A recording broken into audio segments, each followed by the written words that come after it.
गम ले रहती, ना दिल दे ले रहती, ना गम ले रहती।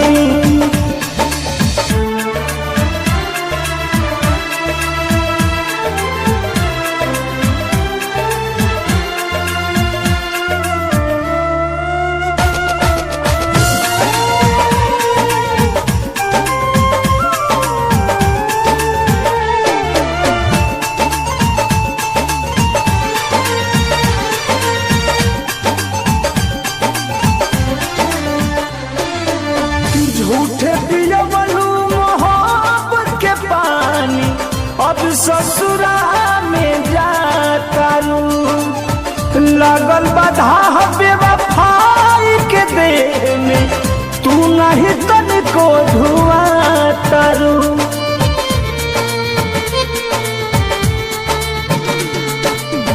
झूठे पियवलू मोहब्बत के पानी, अब ससुरा में जातारू। लागल बाधा बेवफाई के देह में, तू नहीं तनिको धुआं तारू। दर्द सुन तू तबे नु कहती,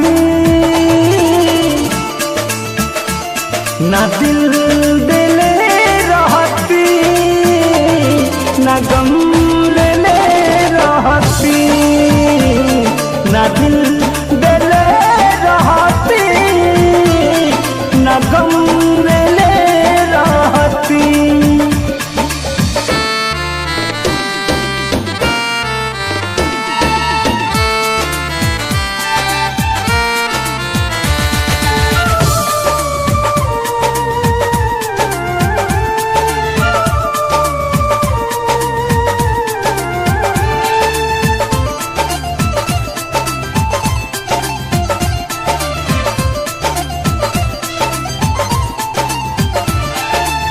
किसी न बेदर्दी दर्द लिख जी, तब न कोई हर जाई सनम।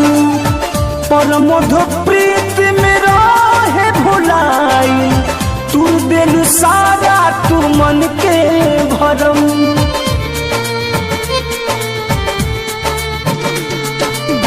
किसी न बेदर्दी दर्द लिख जी, तब न कोई हर जाई सनम। पर मधु